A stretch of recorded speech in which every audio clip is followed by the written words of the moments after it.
Robinson. He's our New Jersey State climatologist and a distinguished professor of geography at Rutgers University. Professor Robinson is an earth scientist who is working toward a better understanding of our planet's climate system, with an interest in what it means for New Jersey. The majority of his published research has focused on snow cover dynamics and interactions of snow cover with other climate elements. This includes maintaining an internationally recognized database of Northern Hemisphere snow extent since the earliest satellites began monitoring the Earth's surface.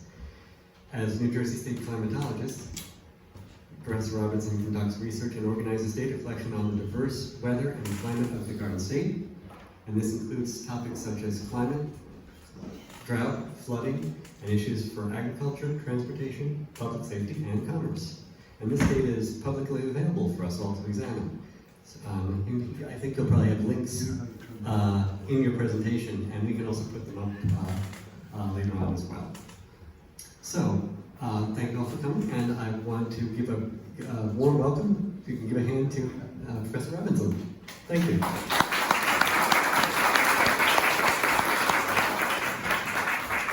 Good morning, everyone. I guess the microphone's working. So I have a big mouth, so I tried lecturing during the pandemic with a mask on in an auditorium of 400 people without a microphone, and you develop a lung capacity. Anyway, I guess the title of this talk is kind of giving away the answer to what we're going to be talking about today: New Jersey climate and New Jersey's changing climate. So, spoiler alert, there we are. Thanks for a very kind introduction. We don't have to talk any more than that. I'll throw in some fun Monmouth County-oriented slides along the way as we go and look at the outline. Don't worry, you won't be here all morning, and there will not be a test at the end. But I just want you to follow along. First, some greetings from the State Climate Office. Whether you knew you had one or not, there is an Office of the State Climatologist. Every state has one, except right now Massachusetts, and I just learned a couple weeks ago Virginia's is in flux, since the University of Virginia no longer wants to support it.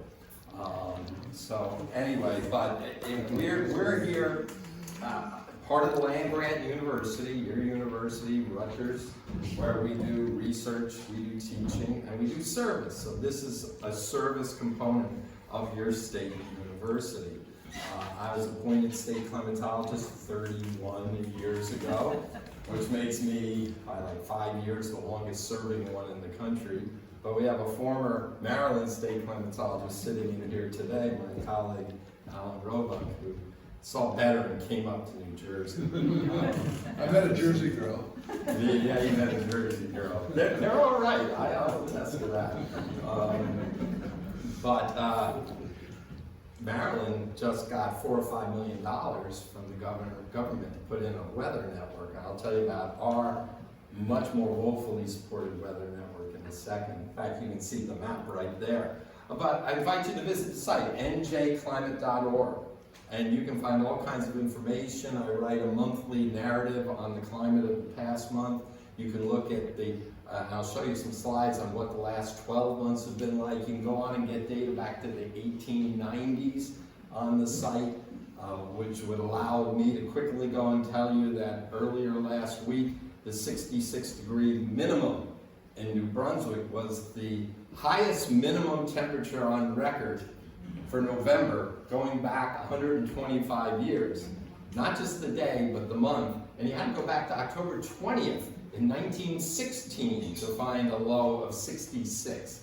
And so you can put in perspective how unusual some of these things are. Or sometimes, you know, just I often will tell a reporter I've cost you the front page because I say, well, it's happened before, but not always. But our job in the State Climate Office is to help people make decisions.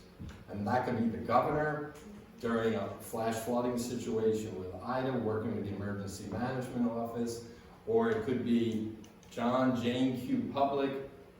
You know something, oftentimes the police said when I got that traffic ticket it was raining. Was it really raining? I want to fight it. And all in between, as Eric mentioned. But we provide the information and the expertise to help you make the decision. We won't make it for you, and that might keep us out of trouble. And the fact is, as a state office, we know the state's coming. I'm a native of New Jersey. I grew up on the weather of New Jersey. So we know it better than the regional climate centers, who are incredibly valuable, but are the national center. But we bring it down to the local level to help you make decisions. So visit our site if you ever have questions. It's easy to contact us. We're a small group. I've got an assistant state climatologist, and I've got a crew of folks who are involved with our weather network. But much as I'd like to grow more, there are always limits. But this will tell you the kind of information we provide. The top graph on the left is precipitation every month since November till this past October. Last November, this past October. If the bar is red, it was drier than normal. Normal's based on 1991 to 2020 averages. If it was green, it was above normal. So last month, not only was it above normal, but we annotate top 10s. So it was the 10th wettest October, going back to 1895. And the coast really felt it. It was a good drought buster in some respects. But look at how dry we had been. We had the 4th driest summer on record in New Jersey. It was the driest June, July, and August in New Jersey since 1966. And some of you may be as old as me and remember the drought of the mid-60s, which was the drought of record in New Jersey, probably going back several centuries. And we were dry last winter, so thanks April and May for letting us get through the summer, and now hopefully we'll start rebounding. These are temperatures per month. You might guess the red bars are above normal temperatures, the blue bars were below. And we had the 4th warmest summer. Now, here you had to go back to 1966. Most of our top 10 summers have all been within the last 10 or 15 years. And we'll see that in a little while. But we've gone back and forth and such. January was a cold, snowier month. It was the one month of winter last year because this last December was the 3rd warmest. So that's so you can follow along and keep things in perspective. But we have every month, by county, by state, you can access going back to 1895 if you really want to drill back. We also have a weather network. It's called a Mesonet. We call ours the Rutgers New Jersey Weather Network. It's more than just a couple weather stations at airports around the state, Newark and Atlantic City and in Trenton. We have 66 stations around New Jersey that every 5 minutes transmit via cellular modems the current conditions of numerous variables I'll show you in a minute. That's just our main page, and you can pick your favorite site. I happen to live near Hillsborough Duke Farm, so that I keep that one there. And it's, again, updated for the public every 5 minutes. I kept this one in because it was kind of dry. I've had a radar link and it was gusty winds, but you can click on these and blow them up and see all kinds of maps and tables. We're going to be launching a new mapping package in the coming months, let's just say, which will be more versatile than the current one. But we have 66 stations, and some of them look like this, our better stations. This one's a secret at the State Police Training Academy and the National Guard Academy. The Atlantic, well, as you can see, I flew over there once, and we're here, here's the ocean, there's a real natural dune field, rare along the Jersey coast. Manasquan Inlet's right over here. And we have wind up on a 10-meter tower, we have temperature, precipitation, barometric pressure. Not all of our sites measure soil moisture and snow depth. Seagirt doesn't. But around Monmouth County, we've got Howell, Homedale, Wall, Cream Ridge, way out in the west at the Rutgers Farm down at Cream Ridge, and Seagirt. We inherited some of these stations and Oceanport, right in the middle of the racetrack. We moved it from a closed base. We inherited some of these stations from the South Jersey Resource Conservation Development Council, about 12, 15 years ago. But the Seabird station we put in, and the Creamer station as well. So I invite you to, if you live near any one of these places, and it's none too far away, you can wake up and check it right out and see what the conditions are. And we do put, you don't see here, I didn't include it, every station has its own website, web page I should say, which includes the forecast from the National Weather Service. See, we're smart enough in our office not to forecast. We'll put the National Weather Service forecast up there. Another thing, are there any CoCoRaHS observers here today? None. Okay. Former one. Yeah, CoCoRaHS is one of the premier citizen science organizations in the country. There's 15, this year so far, I think 23,000 observers have made at least one entry around the nation, Canada, and the Bahamas. You get a standard rain gauge, you get a ruler, there's training online. It's national, out of Colorado State. We've had it in Jersey for 14 years now. We have about 300 active observers who, when it rains and snows, and even when it doesn't, you go every morning and you check your gauge, or you see it's dry, you go online or on your phone, cell phone, and you enter your data. It becomes part of a national database. It's incredibly useful for flood forecasting, for environmental monitoring, for emergency management situations, on and on and on. So I invite you, if you're interested, I do happen to have some little cards that will tell you more about the program, but you just go to cocorahs.org. So there's my sales pitch. But I wanted to finish this little section with kind of why you're here today and why I was invited today, I suppose. What's this about climate? How important is climate? What is it a big deal? Now, you're never going to be able to read this. This is out of the World Economic Forum. So it's not put together by climatologists or even scientists. They didn't put one out in 2022, at least I've not found it yet, so we'll still do 2021. But this is all kinds of calamities, natural and human produced, natural, you've got it. And they plot them all up here. This is industry collapse, for instance, and the likelihood rises as you go along the x-axis of that event happening. The impact rises. So up here, weapons of mass destruction has a high impact, but hopefully a low likelihood. But where are the events that have a high likelihood and a high impact? Well, they're over here. That's climate action failure. That's, well, infectious disease. We've been there. Human environmental damage, extreme weather, biodiversity loss, natural resource crises. That's why we're here talking about this.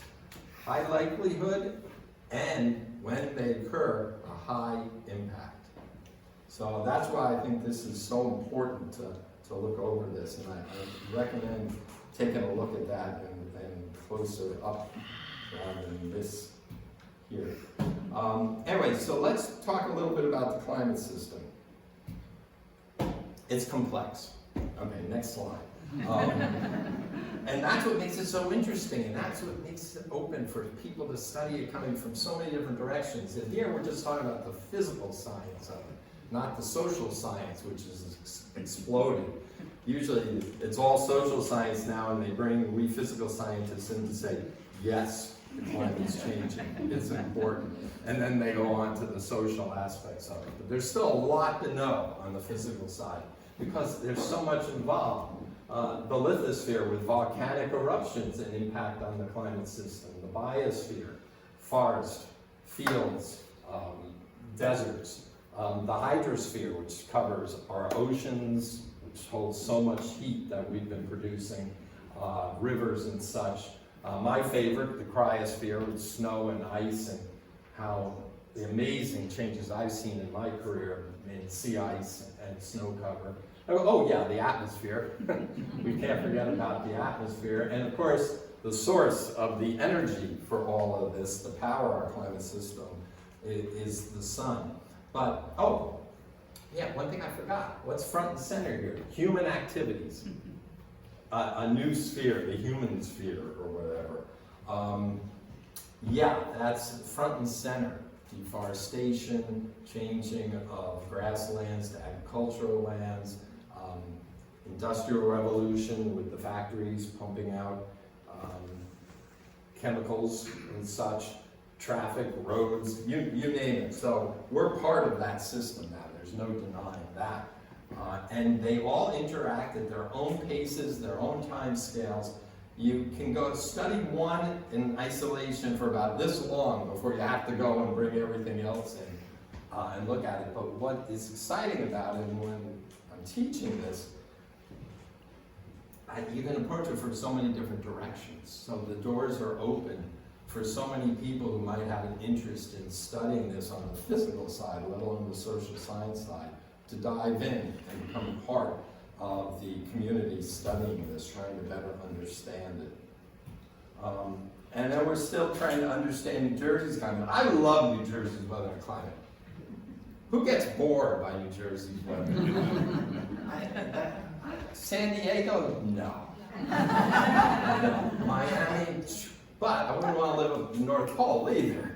I just love the fact we have 4 seasons. We have extremes. They can be exciting. Sadly, they can be deadly in disaster times. But even though we have the extremes, we tend not to get the worst of the extremes. Now, you could debate that with Sandy, you could debate that with Ida, but we don't get the worst tornadoes. We don't get the worst wildfires, usually. We get flooding, and that can be disastrous. We get drought, but we don't get the worst droughts, usually. So we get a taste of everything, but we tend not to get the worst of the worst. Being that we're in the middle latitudes and we've got that ocean just off to the east to help modify things a little bit, but also can produce moisture and severe storms. We usually don't get hail the size of golf balls, but that was outside my building about 15 years ago. There's a Sandy shot. We get our snows, ice storms. Fortunately, we don't get the type of ice storms the Midwest sometimes sees. That's a cornfield in August, early August of 2010. They're not supposed to look like that. We didn't have that kind of crop failure this summer, but I'm seeing crop reports, and the output was diminished by how dry it was. And then a lot of irrigation had to be done, which costs money as well. That's a bunch of cars that have been washed off a car lot. Sales lot down into a stream up in Little Ferry with a summer localized flash flood. It's kind of a rare picture of a Jersey tornado and Pinelands fire. So, and then you can see the colorful Jersey map there shows you the variety we have within our state, the modified coast. You know, here we are, the 13th of November, and all of our stations along the coast, we have a couple in Delaware Bay and a couple near urban areas. Where's the tornado? Where was that? That was down Summers Point. It wasn't a waterspout. It was down in Summers Point. What county? Atlantic County. You can find any tornado New Jersey's had in the last 50 years on our website. We have a new feature where you can look at time series, you can look at individual tornadoes on a map, so on and so forth. We average about 2 a year, but last year we had 13, 14.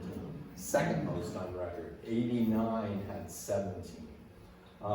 Yeah, so I was going to say, the coastal areas and up in this area have yet to have a freeze. Yet to have a freeze. If you live near the coast, your impatience and your begonias are still hanging in there. The rest, now that's probably until tomorrow night, the next couple of nights. But the rest of the state has had a freeze already. The Pinelands can get real cold as the sandy soils that dry out readily and can put a lot of heat out into space on a calm, clear night. so on and so forth. So diversity, complexity, it's all there in New Jersey's weather and climate. And just a little bit of a look back in the past, you look at those pictures and you go, wow, if they were in color, that might be Sandy. Because there you got Atlantic City, piers and boardwalks knocked off, Harvey Cedars on LBI, washed over, and then up near here in Asbury Park. This was the most powerful hurricane to hit Jersey in the 20th century. It never made landfall, just off the coast. 6 years after the hurricane of '38, was a little further off, thank goodness, because that killed 600 people in Long Island and southeastern New England. We got a lot of rain from that, but this one, we were hit pretty hard. And that brings us to the worst nor'easter, just a winter storm, low pressure system that generally comes up the coast. This one stalled, much like the remnants of Ian stalled off our coast in early October and did a lot of beach erosion along the Jersey coast and gave 6-9 inches of rain up and down the coast as well. But not nearly, obviously, as powerful a storm as the '62 nor'easter, which that's LBI at high tide on like the 4th day of the storm. And the coast at Harvey Cedars was breached, just like up in Manasquan with Manalogan with Sandy. Then we have drought. This is the Delaware River bed in the mid-1960s. There's the Delaware stream, if you will. Again, worst drought in the tree ring suggesting perhaps 400 or 500 years at least in New Jersey. Then we started seeing repetitive extreme storms producing tremendous quantities of precipitation. Kind of began with Floyd in the middle of the last major drought we had in New Jersey, in '98 to 2002. But that brought copious rains, particularly to the Raritan Basin. And then, oh, and by the way, the rains from Floyd and the flooding from Floyd in the Raritan, a former colleague in our Department of Historical Geographer, looked into the colonial times and couldn't find anything approaching the flooding in the Raritan. That came in '99. So it could be dozens or 100 years till the next flood of that magnitude. No, it was 12 years. Just 12 years later. And Irene actually dropped more rain stem to stern in New Jersey. But again, hit hardest was the Raritan Basin. And there you see repetitive flooding in Manville, in Somerset County from that event. And then the next year, along came Sandy on the 29th of October. Really, truly a transformative event in the history of New Jersey. Not just in the climate and weather of New Jersey, but there's so much tied in with this. And there we got Union Beach on the bay. That's Seabright. Hundreds of thousands of trees went down. 80% of the state lost power. And it hit our urban areas too. That's Hoboken. Not river flooding from that event, although 10 inches of rain to a foot fell down in Cape May County. But up north, it wasn't the rain, it was the storm surge. It was this gigantic storm that just pushed a wall of water from hundreds of miles offshore up into the beaches, the bays, the rivers, and such. So that is brackish water flooding, just a devastating event. And y'all remember what happened here about 10 days after that? Had a snowstorm. With Freehold, had like a foot. That was the most in the state out of that storm. That was just, I'm a cross-country skier, and I was skiing out of my house that night over in Somerset County, and I was skiing around trees that had come down during Sandy, but the snow was so wet, there were some new branches coming down, and it was surreal. It was just, this is happening here in early November. It was just, well, sometimes our weather goes into overdrive. We've seen that nationally.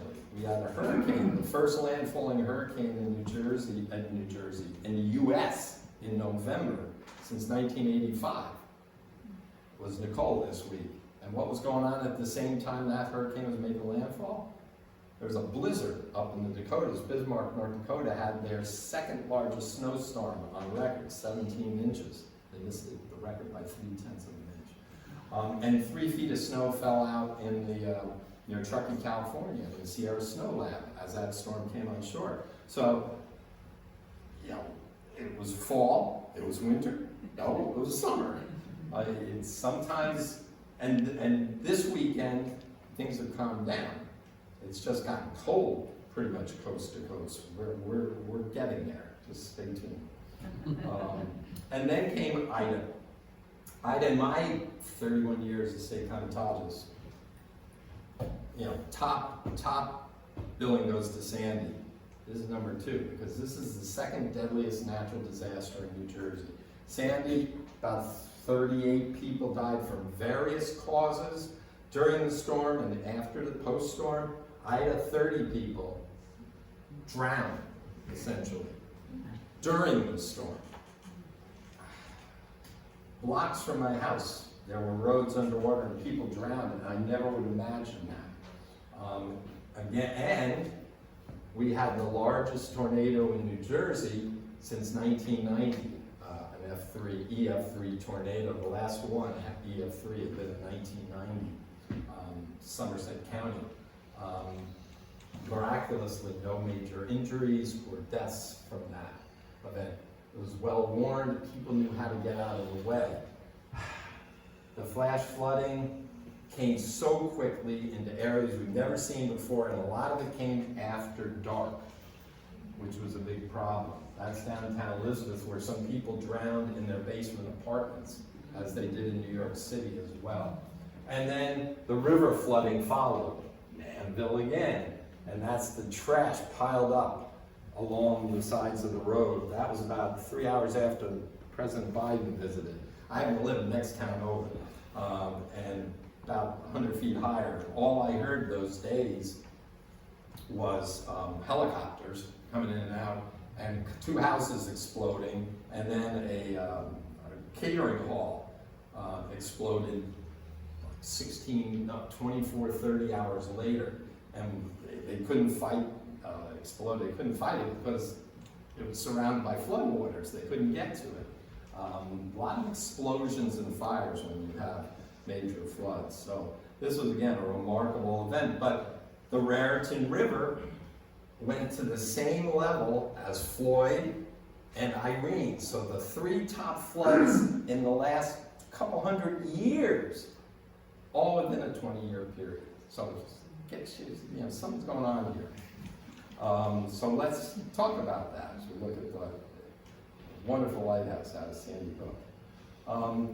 Point being, with this slide, climate has always changed. Humans had nothing to do with the fact that there was ice in northern New Jersey and you had to go 50, 75 miles off the coast to go to the beach 20,000 years ago. Sea level was so much lower because so much of that water was locked up in ice sheets over North America and parts of Eurasia and a few spots elsewhere. And it left some strange, anybody ever been up to Tripod Rock up in Kinnelon? That's the coolest thing. I mean, that's a glacial erratics. When the ice melted, it was carried these boulders along and it just dropped them down. And it, precariously like that. That's been that way for 15,000 years. I often say, though, I still wouldn't put my sleeping bag on. Just fabulous. It's not a bad, it's an easy hike. Just north, go up 287 and get off north of Boonton and Kinnelon. And there's various glacial erratics, we call them up there. But the fact is that we generally understand why the climate changed on that time scale. It had to do with the way the Earth orbits the sun and the tilt of the Earth's axis. And we've seen these come repetitively in the last couple of million years. This is actually a further advance than the one 20,000 years ago, sometime in the last probably 500,000 years. But the last one was one of the biggies in terms of the advances. And that's all through natural processes that take thousands of years, in some cases, tens of thousands of years. But now we're talking about climate change that's happening in our lifetimes, on decade levels. So it's a whole different sphere here. Not that there aren't natural changes on those timescales, which means we have to ferret all of that out. The volcanic climate associations that Alan here is the world expert on, and El Niño and Southern Oscillation and Pacific Decadal Oscillations and so on and so forth. So there's a lot of natural variability in the system, so if we're going to look at it from a human-induced sense, we have to extract that signal from the natural noisy signal of the climate system. And cut right to the chase here, climate of New Jersey, global climate's changing. It's not just one thing, it's getting warmer. It's not nearly that simple. We have all sorts of observations out there. Going back decades, if we look at satellite records, going back a century plus with instrumental records, and then anecdotally through diaries and such, and records from vineyards and cherry blossoms in Japan. They go back centuries further. We have general physics of the system that tells us that unless you want to throw physics out the window, there's some reason why the climate is changing. And then we have models which are in their, let's say, middle age, beginning in the 60s and 70s, and now far, far more sophisticated, but still having to do some parameterizations as we understand the system more, bring more components of the climate system into them, and run them on ever faster computers. But there, not only do they tell us and give us substantial support for the fact that the climate has changed and humans are involved with this, but there are cloudy crystal ball into the future. Let's look at a few observations. Jersey, this is 1895 to present to 2021. These are annual temperatures based on several dozen stations averaged together over New Jersey. That's precipitation for that time period. And the reason why I did just the simple linear regression from 1980 onward, because it was about 1980 when I think there was a signal that said that humans are definitely playing a role here. It may have been hiding within the noise of the natural climate system then, but since the 80s on, globally, we've really seen that signal. And we're warming the last 40 years in New Jersey at a pace of over 7 degrees Fahrenheit per century. We're staying at that pace, and we're getting wet. And this is a little deceptive, of 16 inches per century. And this is deceptive because of the extreme natural variability, or variability in annual precipitation. There's your drought in the 60s. But that's 2011, the second wettest year on record, thanks to Irene and Lee and the March storm. And there's 2018, which beat 2011. So in the last decade, we've had the two wettest years of the 20th century, early 21st century in New Jersey. There's no tropical storm that year or anything. There's just a lot of various rainstorms. So the fact is, we're seeing increased warmth here. I mean, young kids haven't seen a year below the long-term average in their lifetime.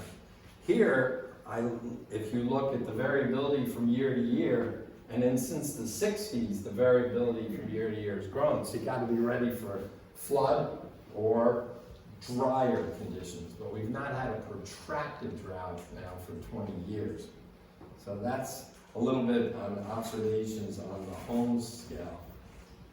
You see it in the back. Hot outside, incomes. Shut up, but it's hot. You know, the reason why I like to show this, because, you know, it's a serious subject, but you have to make a little light of things once in a while. But it tells a story. I'll tell a story about this one. I was with a congressional briefing with a congressional staffer from the House Science Committee. And we were all showing slides and talking. I think it was at an American Meteorological Society meeting.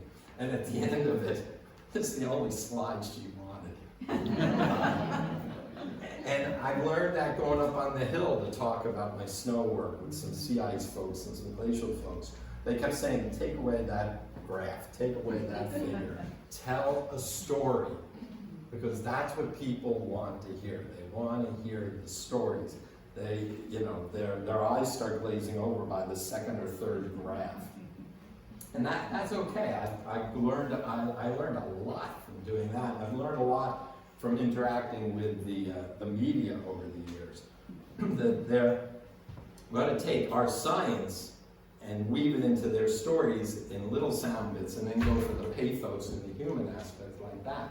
And that's okay, as long as it's grounded in science and good science. So, the reason for having some fun with that. Flooding and a change in extremes that we're all recognizing, I've already alluded to.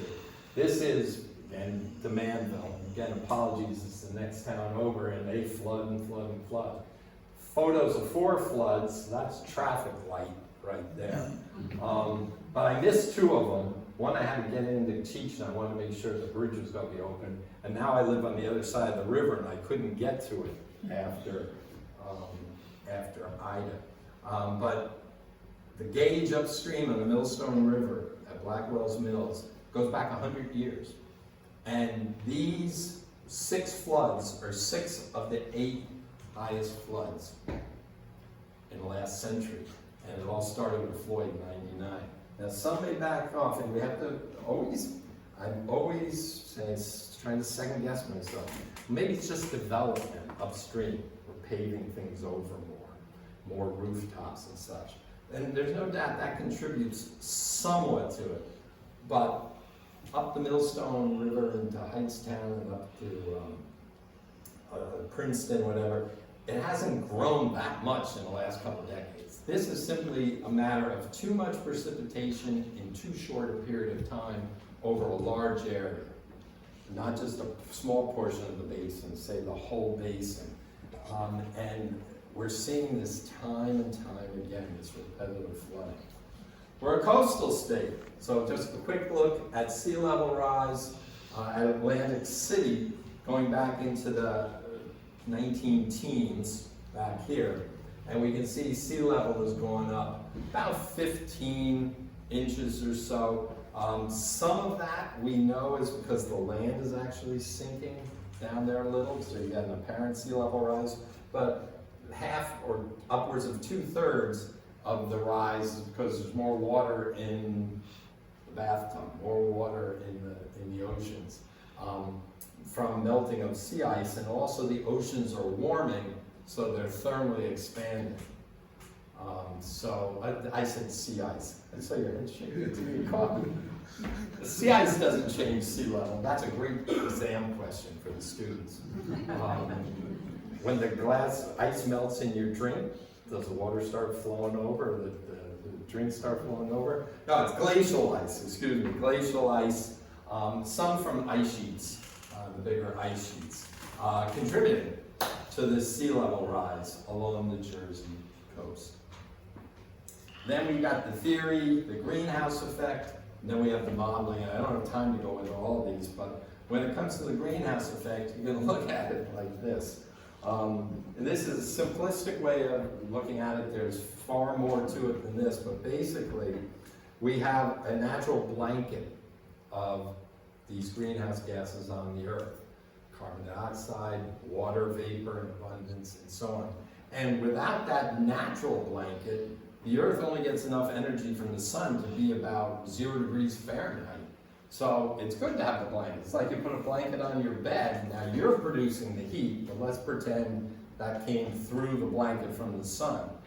And it's just delays that energy, that heat from leaving the body, the system, if you will. Eventually it's going to get back up into your bedroom or out into space, or you're going to burst into flames during the night. But it slows the outgoing process. It doesn't trap it here forever. but it delays its departure by being absorbed by these gases in the atmosphere, which in turn heat up and radiate some of that heat back down to the surface. So it takes a while for that energy to get out. So what with this natural blanket, we make the Earth habitable. Water can exist in solid, vapor, liquid form. Otherwise it would be an ice cube. But, so it stands to reason, if you throw another blanket on the bed, you're going to warm things further before that energy can get out. Again, a simplistic way of looking at it, but that's the general idea. We humans are putting another blanket on the bed, right? It's actually a thinner blanket than the natural one. The natural one brings temperatures up in the upper 50s Fahrenheit from 0. And we're talking about changes we don't know exactly because we don't know how much of this we're going to keep putting in the atmosphere. But 5 degrees, 10 degrees, but it's enough to make huge difference on our global climate system, on our agriculture, on our water resources, and so on. So, it's not all coastal Monmouth County. That's how, like Colts Neck, and it looks a lot like that by Cream Ridge. Now we're going to look at a future climate. We're going to look to the future. This kind of sums it up here. Rising temperatures, steady or increasing precipitation. Now this is Jersey. This is global. Precip varies. Generally dry areas around the globe are going to get drier. Moist areas like us will get a little moister, and some of the colder areas will get even wetter as they warm up and the atmosphere can hold more moisture in that warmer atmosphere. More energy in the system, warmer atmosphere, more water vapor in the atmosphere, much warmer oceans. So we're primed for more extremes in terms of storms and flood and drought and heat. And you're gonna go, oh man, you climatologists want it all. You know, just say we're gonna have more floods, just say we're gonna have more drought. You've covered the waterfront here. No, that's the rising sea level that's gonna do that. But the fact is, with more energy and the potential of the atmosphere having more moisture in it, you have a trigger come along and you can get excessive precipitation, which could lead to flooding. But you've got a warmer atmosphere, remember, too. And there might be the case where you don't have that trigger to get that moisture out of the atmosphere, but you've got that increased heat. And what does heat do? It helps desiccate things further. And then if you dry out the land, it even reduces the potential of getting moisture there and clouds, which baits things further. So all of a sudden, you've got a drought until you get a trigger come in to trigger some more moisture, and sometimes you go right to flood. Depends on the situation. Sometimes it's behaves a little bit better than that. So extremes, that's the take home here, extremes. And then rising sea level. Now you notice I haven't put numbers here because the jury's out a little bit, but we'll talk about it here for a moment. This is out of a NOAA report just a year or two ago. And this is where we've been, and this is where we're projected to head. This isn't the latest models. There's a new suite of models out looking at this. And it seems like we maybe have avoided the very peak of these extremes. But you can see that's a pretty darn wide range of where temperatures may go. This is in Fahrenheit, to upwards of 10 or 12 degrees, or even let's say 10. Why the wide range? Because we don't know how we're going to handle this. Are we going to go green? Are we going to put out less greenhouse gases? Or are we going to find some way of pulling gases out of the atmosphere, which is more of a challenge? But the fact is, these models that project the future are run with different emission scenarios, and therefore giving you a wider range of possibilities of where things may go. And you notice nothing's going down. They are all going up. Sea level rise. This is from a report a number of us were involved with at Rutgers and other institutions led by Rutgers' Bob Kopp a few years ago. And these are projections of sea level rise with probabilities on it. 5% chance, 95% chance it would go up 2 feet by the middle of next century, actually, and a 5% probability of going off the charts, essentially. But probably more in the terms, by the end of this century, of 4 to 5 feet on its way up further. 4 or 5 feet may not seem like a lot, but when you look at the slope of our coastline and all, that's going to put a hit on our coastal communities. I talk to my students all the time and say, these are things you're going to be involved with if you stay in the global coastal areas. You're going to be voting about, debating, dealing with insurance companies, and the fate of our coast really depends on where sea level goes and the decisions we make. And we might be able to handle this. I contend we're not going to be able to handle that without having to do with the dirty word on the Jersey coast, retreat.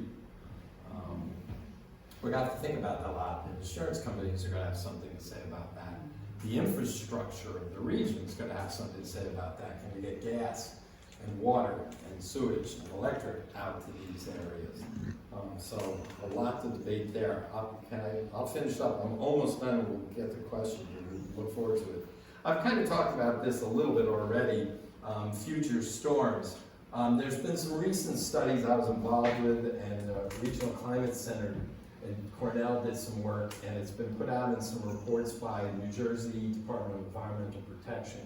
Kind of like a 100-year event, a 1% chance of something happening in a year. By the end of the century, that will be a 2% chance. So it's not like it's going to be a 50% chance, but the chance of these extreme events is going to double when it comes to the future. Or you can take the same percent chance of the event and just increase the magnitude of it. You can do both ways.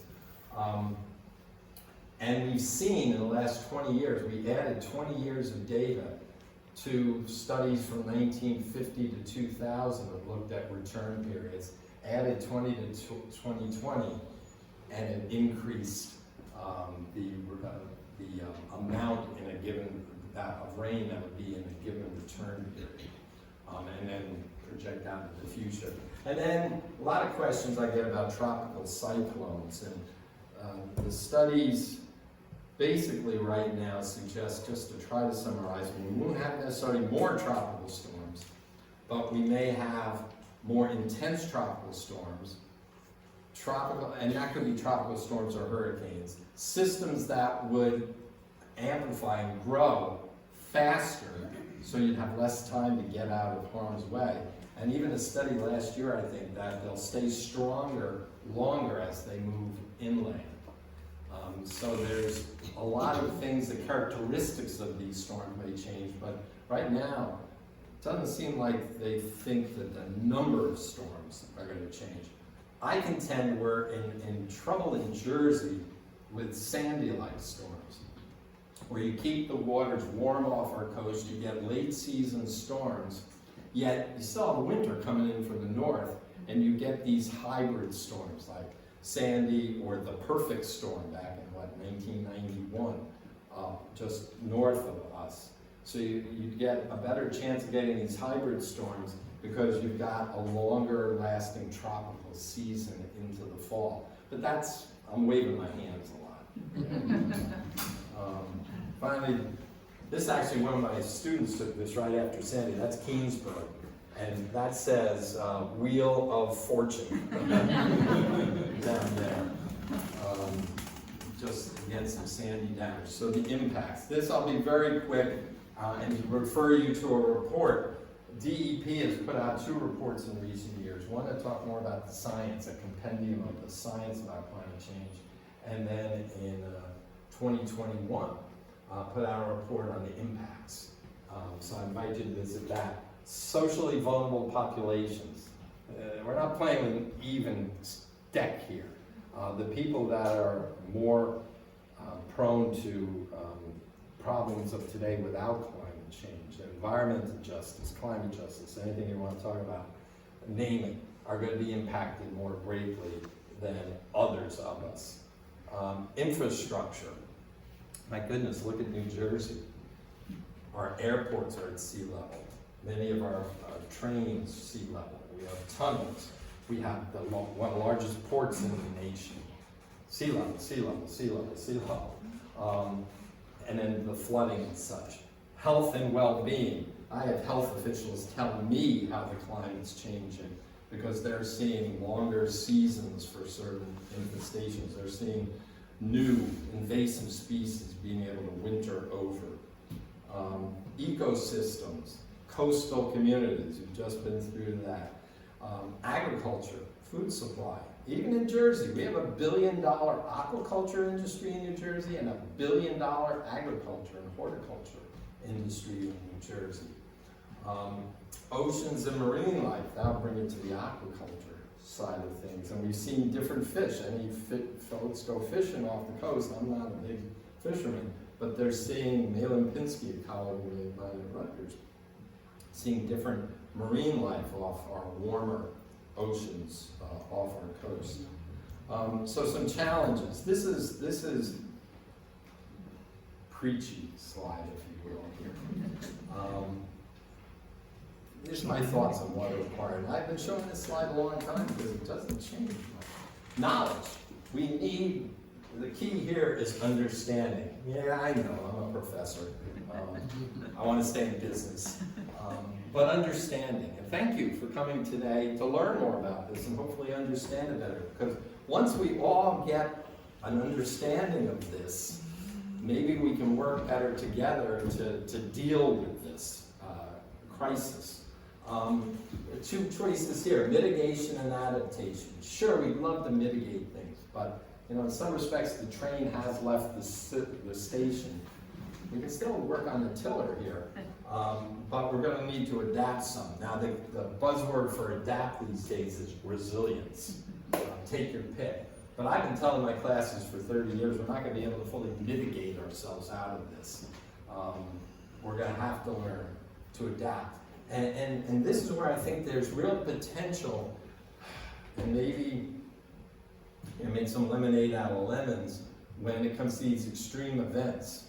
I've consulted with the Port Authority. I was on a committee, and they were concerned about the flooding from Sandy, this extreme weather event. But at the same time, if they were addressing that, they could address the long-term climate change issues that will be coming with a higher sea level, making those type of floods more common in the future. So it's this nexus between the weather extremes and climate change that I think is going to foster more action and more activity. And maybe even those climate skeptics out there certainly aren't going to deny the extreme weather, and we'll work that. As far as I'm concerned, however we get to working on solutions for this, the better. So there's your mitigation adaptation, and then we got to get out there. It's not just this old guy talking to groups all the time. Although in the last month I've talked to a couple of high school age groups, Fairlawn Library and Blair Academy, and I've talked. And the very next day, after talking to the students at Blair, I talked to the Senior Citizens Center of Somerset County.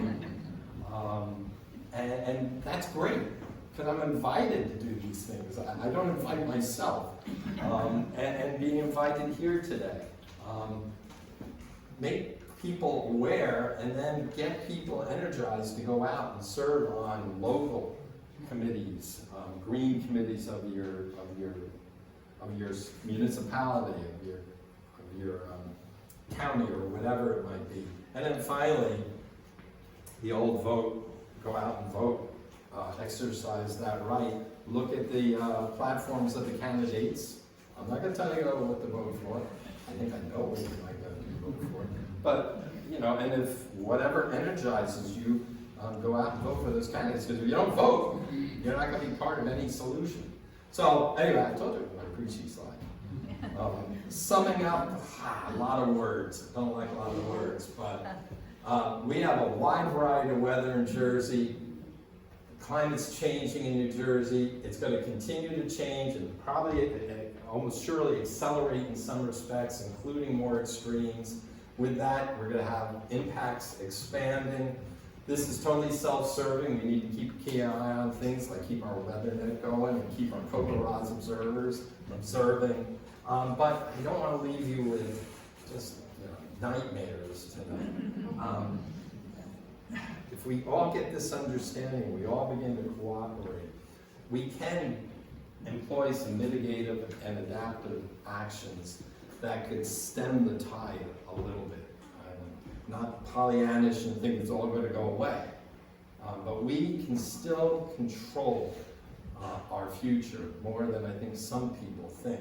So don't be totally chagrined by this, but there's a lot of disturbing news when it comes to all of this, and we've got to go at it. We can't bury our heads in the sand.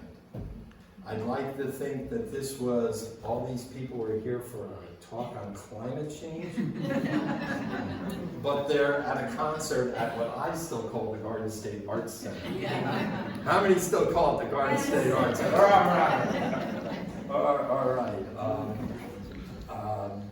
But I guess it's PNC or whatever it is there. They're not all there for a climate lecture, unfortunately, but if you want more information, don't take it just from me. This is a real nice primer. It's in its second edition, 2020, put out by the Royal Society and our National Academy of Science. It's 50, 60 pages long. I was on the Academy's board of climate and atmospheric science and climate, the original one in 2014. We didn't write it, but we got to review it and whatever. This is what I like to say, and it's very appropriate for this month. When the cranky uncle shows up to the Thanksgiving dinner table and denies all this, Look in the mirror. refer them to this. Refer them to this. It really is a nice summary. It's not the Intergovernmental Panel on Climate Change report, and it's not just the website where you see a few pages. You have to get into a little bit. But it has pictures and it has graphs and whatever. I really think this, I've recommended this now for a number of years. And then there's been NOAA, that one colorful red and green figure came out of this report from NOAA. It has some data through 2019. I know, long URLs, but all of these are available free of charge. You can get the PDF from that other report, but just go on National Academy of Science or Royal Society Climate Change Report. Free download PDF. And these are the two reports I mentioned from DEP that have come out in recent years. And you can go and download them freely from the DEP website. So you're all Google experts. Find it. But with that, nice look at Raritan Bay and better nice times. Thanks very much.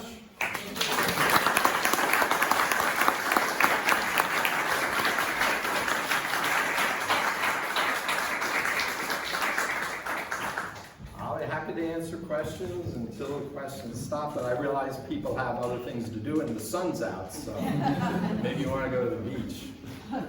Yes. No, go ahead. I'll repeat it if you can. Can you give some examples? We were talking about adaptation. Can you give some examples of that? Oh darn, I need my social science friends. No, adapting. Well, How would we adapt? How do we adapt? Along the coast, we're doing beach replenishment. Like it or not, that's a short-term Band-Aid we're putting on the system, keeping our cultural tourism and culture going in the state. Adapting would be, well, it could be your personal choices on how you use energy, adapting your personal lifestyle and the cars you drive, the amount you drive, the amount you fly. That's somewhat adaptive. It's a mitigative aspect of it too, because you're reducing your carbon footprint. You can drive your Prius and put your solar panels on your house. I don't know, Alan, do you call that adaptive or mitigative? Your Tesla, not your Prius. Tesla. Sorry, we don't know about the guy who owns that. I call that mitigation. Yeah, that's, Leaving the fossil fuels in the ground. yeah. So they're, adaptive and mitigative. I mean, adapting in New Jersey now, in Hoboken, they're putting up more dikes and they're putting retention at marshes behind the town. Is that me? No, please. Back there. I'm a weather geek, but I have learned from you that New Jersey is more likely to flood than drought, but I still have this question. When and if will the Raritan, the Hudson, the Delaware start to dry up? When and if, the models don't suggest there will be that permanency to it. I'm of the opinion, and I have no great support for this, but with our warming climate and more extremes, we haven't had a drought emergency in New Jersey in 20 years. That's a pretty good long record. But we've had a lot of teases. I mean, I've been at multiple, I sit on the drought task force where we decided we're still in a drought watch here, folks. I know nothing of it going to be changed. That we may go in and out of these things more greatly. Now, the question of these drying up isn't necessarily just due to what's going on in the climate system. It could be in how we're using the water as well, which is the big issue out west, especially. Here in the mid-Atlantic and the Northeast, we're using less water per capita today, and since about the drought of the early 1980s, but there's more capitas, I like to say here now. So people say, how are we going to save water during the winter if we get into a drought? It's really difficult because we already have low flow this, that, and the other thing. But in the summer, turn off your lawn sprinklers, don't wash your cars and things like that. Have to drill in that water is a finite resource. And here in the mid-Atlantic, that's very true, unless we can come up with an affordable way of desalinization, which is awfully expensive, but is being used in some parts of the world. So it's a big question with the Delaware. It's gotten a lot of study, and whether it's going to be hit harder or not. From your slide on sea level rise, I was curious if you know, what would it take to cover Long Beach Island? How high would it have to rise? Yeah, that's a great, my feeling is when I look at the projections at the end of the century, if it exceeds 6 feet, I don't have it here. I actually have a slide in my slide deck of seaside heights with different water level rises and how much of that area would be permanently underwater, not just in a storm. And once you get to 6 feet, all the back bay water comes into the back of the barrier islands. The beaches are up a little higher actually with the dunes, if the dunes exist. But I think 6 feet, you're not going to be able to do it. A couple feet, I tell you, it's the Jersey coast, the ratables, the tourism, just the mindset of Jersey and its coast. I think you're going to see that battle. One of the last battlegrounds along the coast would be the Jersey coast. But 6 feet, I just don't see it. So that's my ballpark guesstimate. Can you comment a little bit about saltwater intrusion? We haven't heard much about it, yet I hear that there are municipalities spending millions of dollars to try and thwart this. Comments on the extent of it and what we can do? Yeah, I'm not an expert, first of all. I can tell you a little bit about it. There has been issues with saltwater intrusion, and you have these ghost forests in some of the back bays along the Jersey coast. It's been studied by our group, the Rutgers Marine Group at Tuckerton, has studied that some. And there's been some trouble in Delaware Bay, where they're trying to grow salt hay now instead of hay. And some of it's from sea level rise, some of it's from coastal erosion associated with the sea level rise, some of it's from extraction of water from wells, which you pull the fresh water out and you can get salt water intrusion. So it's not just a sea level rise question. That's again, the climate issue is there are these the compound events, you know, the sea level rise and the overpumping of water out of wells in coastal environments. So yeah, it's become a problem, and in some parts of the world, a tremendous problem. And it's only going to go away if sea level doesn't rise and people don't overpump water out of their freshwater aquifers. Really get you all thinking positively. You gotta help me bring this talk down to my level. You categorize everything as storms, I presume. Everything's a storm in some way, but what are the technical differences between the types of storms that you were talking about? For instance, hurricanes and cyclones and all the various types. Yeah, great question. Your tropical systems, your tropical storms that can evolve into hurricanes, they form over water bodies, exceptionally warm. Usually you have to be at 80 degrees Fahrenheit or above. So it tends to be late summer into early fall. We find them as typhoons in the Pacific and cyclones with a capital C in the Indian Ocean. They're all the same. They're what we call warm core, but they drive their energy from the warm waters below. The nor'easters we get, the mid-latitude, the blizzard that went up in the upper plains this week, they get I'm not a meteorologist, let me preface that, but baroclinic zones. It's basically more the interaction of cold and warm air. Frontal systems. Hurricanes, those storms like to percolate all off by themselves. And where you get these mid-latitude storms, you often have the jet stream going aloft, fast river of air, so that the air that rises in these storms can be whisked away like a draft in a chimney to get the air out. Now over the oceans, you want high pressure system aloft that can help to get that rising air off. So there's some similarities there. But think about the middle latitude storms are fueled by contrast in temperature, whereas the tropical storms are based on sitting in a warm bathtub off by themselves. And they won't form over land. Mid-latitude storms can and do form over land. Is that the difference between Ida? Wasn't it you said that was a cyclone? Was Ida a cyclone? Ida was a hurricane, a Category 4 hurricane that made landfall in Louisiana. It lost its pure tropical characteristics coming up over the west side of the Appalachians. By the time it crossed Jersey, it was known as a post-tropical cyclone. So it had lost its pure tropical characteristics and was morphing.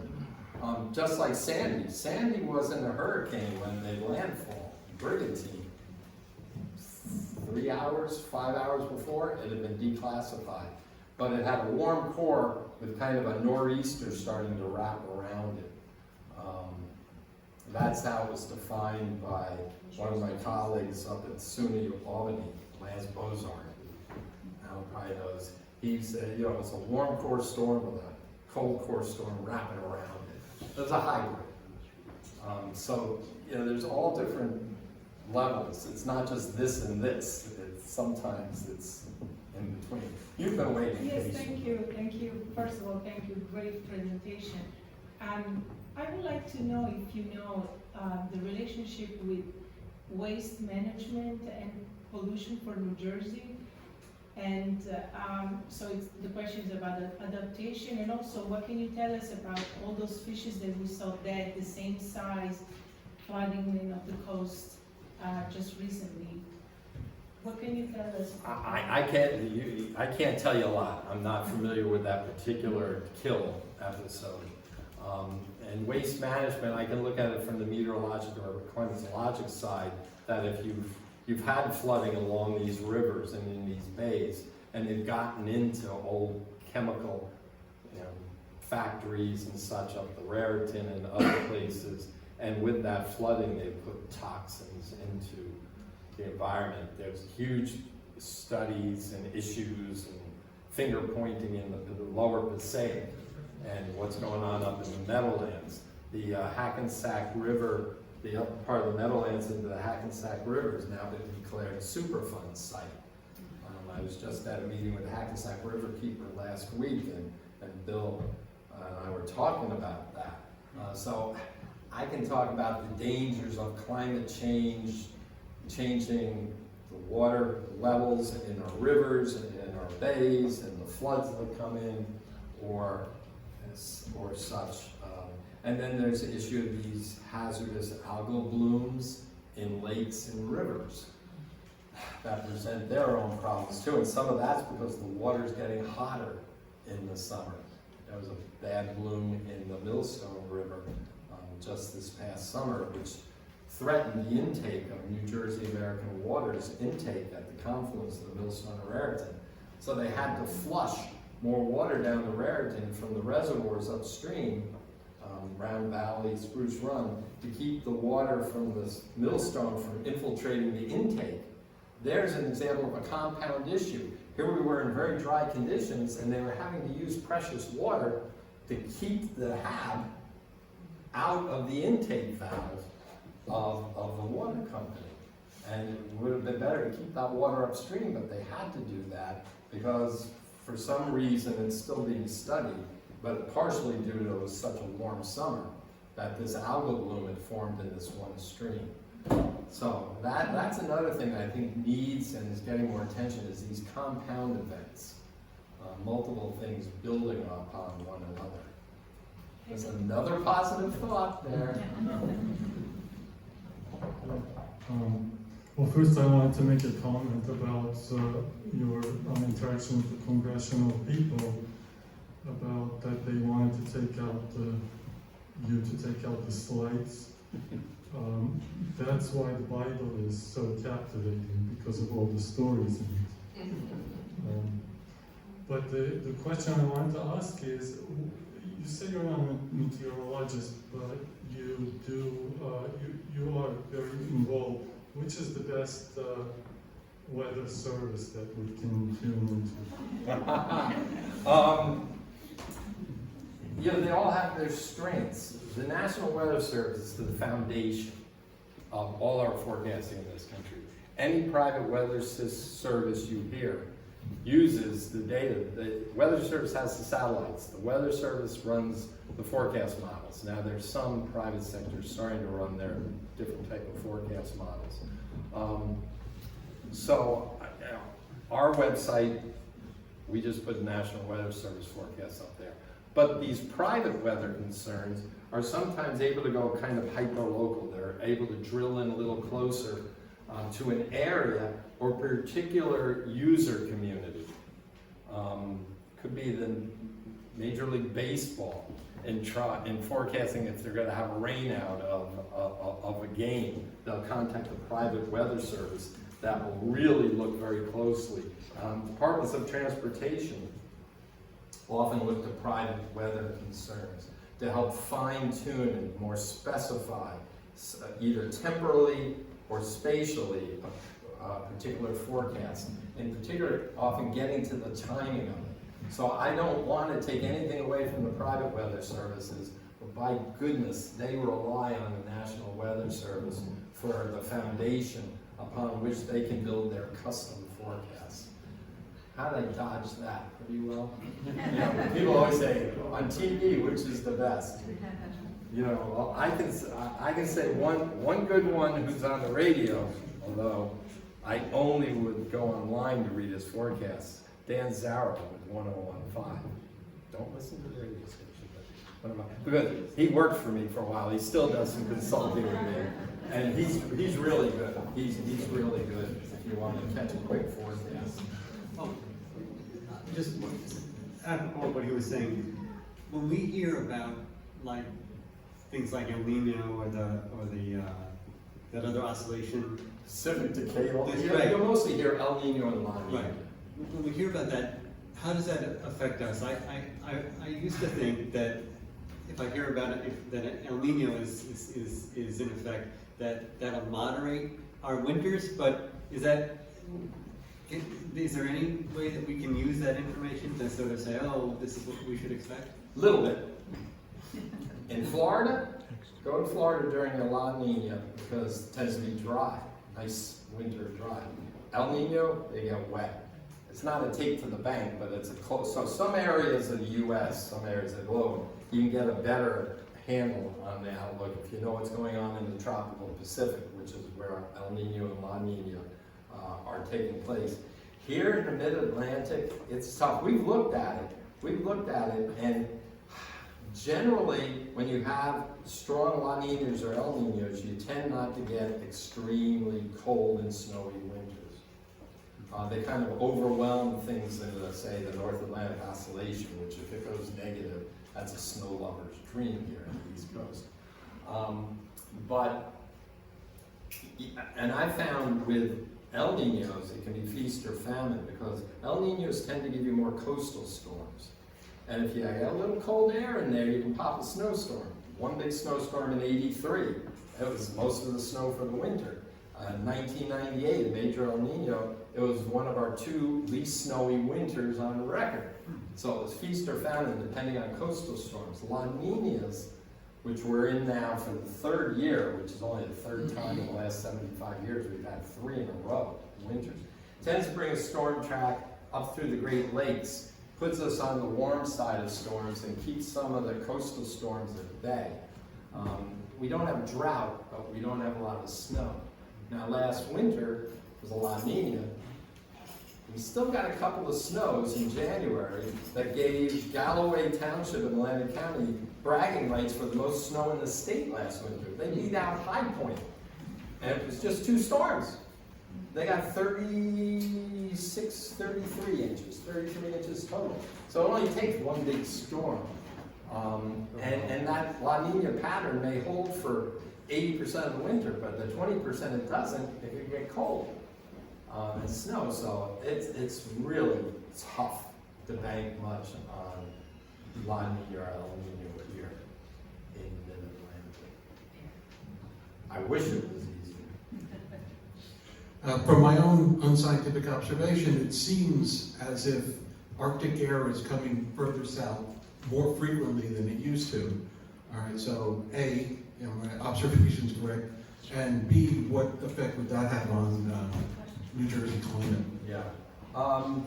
There's one hypothesis put out years back by a former Monmouth County resident, Jen Francis, a Rutgers professor, she used to be a Rutgers professor, that by decreasing the thermal gradient between poles warming faster than the middle latitude, you'd create a more sluggish, wavy jet stream system that would allow some cold air to plunge down on occasion.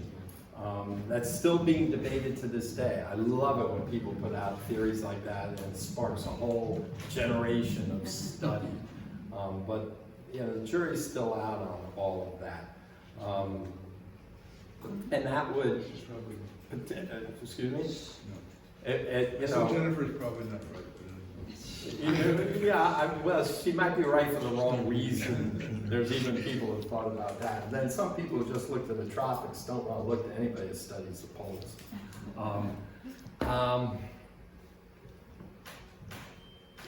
One thing we found in New Jersey to counter that, we might be getting Arctic blast in here, but we looked at this with southern pine beetle invading the pinelands of Jersey.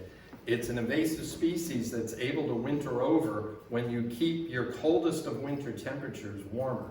And we went and looked at that. We found out that the very coldest winter nights are warming at a faster pace than the average winter nights are warming.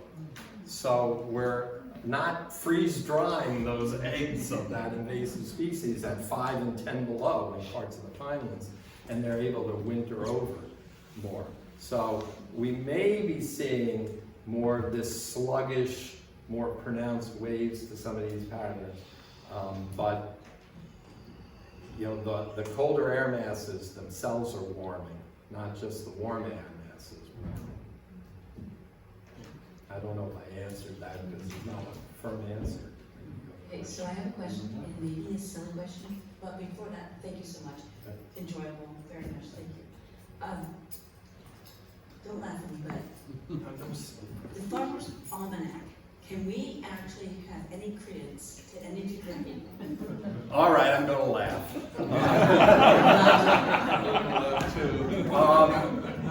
A colleague of mine years ago, John Walsh at University of Illinois, now he's at Alaska Fairbanks, he did a study where he looked back on it. His conclusion was you'd be better flipping a coin. I always say go buy because they have neat stories in it. And before the web, I used to get this when I was a kid. I'd get that every Christmas. I'd get that. Now they put it out in August because it had astronomical information in it too. So no, buy it. But don't plan, the daughter's wedding based on that, or your winter trip wherever. They say they have this secret recipe, like the Colonel's secret recipe. That's not science. With science, you stand things up and they say 80% come. Well, however you judge it. Weather you all notice there's a pulse to the weather. And during the winter, every couple days, there's going to be a storm coming across the country, whether it goes north of us, south of us, comes over us. And then it will come for a couple days, and some cold air will come in behind it. So you have these pulses, and if you look at their forecasts, they have these pulses, and they think they're right if they're off 2 or 3 days. Well, that means they're absolutely wrong in the opposite direction. But that's kind of so. But it gets people talking about the weather and climate. That's good. Thank you. You bet. First of all, I wanted to recommend Dylan Dreyer as a meteorologist to trust. She's a graduate of Rutgers Meteorology program, and she's on national NBC. She's very, very smart and very good. She's good. I have a question about the real problem. Fossil fuel companies make about $3 billion a day selling their product, and they have for 50 years. They make $1 trillion a year. And I just saw an article in the New York Times this year, they're making $4 trillion. And they want to keep making their product, and they want to confuse us about the science, and the article in The Guardian said, that's enough money to pay every politician in the world to keep them doing what they're doing. So we talk about mitigation and adaptation, but how do we really address that fundamental problem? And I want to agree with one thing you said. Vote. It's more important to change your leaders than it is to change your light bulb, because there needs to be regulation. And we're fortunate in New Jersey that our governor is really good on this topic. His wife got climate education in every grade of the schools here in New Jersey, the only state that's doing that. Our national representatives, our senators, our president are doing a good job too. So what else could we do here? Yeah, I think it starts with the kids, and I've actually given a seminar to the State Department of Education, and it was really strange having phys ed person and the humanities person all in there asking questions and talking for part of an afternoon. I think it's wonderful. And there was just an article this week that talked about where did I read, the Post-Times, we're the only state in the nation where it's looked at all levels. And it's great to see the C word, climate word, back at DEP. It disappeared for a while, as you might have guessed when. But I will also say, however, though, it's 31 years as a state climatologist from the late wonderful Jim Florio and Whitman and on and up. I have not ever had any political pressures put on me. Don't say this, say that, been purely apolitical. Unlike in Georgia, where they taught drought at the state university where the state climate office was, the horticulture community complained to the governor, and overnight they abolished the state climate office and put it in their DEP, where they could be under the thumb of Governor Deal. I don't know if he's not the governor now, but I'll never forget that name. So there have been state climate offices under political pressure, but I am eternally grateful that has not been the case. One time, Governor Christie actually followed me at one meeting, but he wasn't there when I was talking. But on the other hand, I haven't been accessed by that level of government as much as some of my colleagues in other states. I met with Governor Corzine, but have not met directly with the current governor's office, but I've also sat with DEP for half a day around the table, talking about how they're gonna ramp up their new websites and do these climate studies and such, so it waxes and wanes, but yeah, I'm dancing around your question, Alan, because you're right, it's, what are we going to do? I like to think we could find something else for these oil companies to do that would satisfy them and their ledger and their shareholders and whatever, but how do we get them energized to go the alternative route of, you know, I looked at what T. Boone Pickens out there in Oklahoma. He's into wind power now. Yeah, and he started going into wind power and things like that. So maybe that's the way to do it is, you know, they're going to still want to make money, but so we have to come up with ways, as horrible as it sounds, for them to keep making money, but not doing as much harm to the environment. I don't know. Yeah, and people still need energy. People still need to well, move and around heat their homes and that's what they've been telling you for all these years too, as they try to, in recent years, give it lip service, but at the same time, they've made incredible profits this year as our gas has gotten more expensive. So, you had a question here. I'm not really sure it's correct, but I remember reading that NOAA wanted, as G5 was rolling out, NOAA didn't want the G5 signals to be used in cell towers because that emits the same frequency as, and I'm not, this isn't perfect, as the water droplets, so it's making weather prediction more difficult. Is that correct?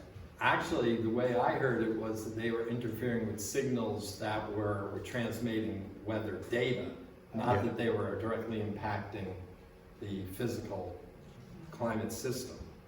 It was the frequency that satellites are using to measure the weather. Okay. Right. So it wasn't the weather itself being impacted, it was the transmission of data from that. But you got the general context of it, that they were selling off parts of the spectrum that were being used. Okay. Thank you. But they keep changing everything. I mean, they've gone, the cellular system, twice I've had to replace the modems in our weather network sites because they got rid of CDPD and went to CDMA. And just last week, they're finally sending a note saying, we're getting rid of the 3 and we were ready 4 or 5. And we already changed our modems 2 years ago. The pandemic put off the switch. So that's $30,000 of modems each time that does it. And believe it or not, that takes a chunk out of my peanut budget. And I'm just waiting for them to do it again in another 5. Well, I'll be the next they come. Any other questions? You guys have been great. Well, thank you very much. We really appreciate it.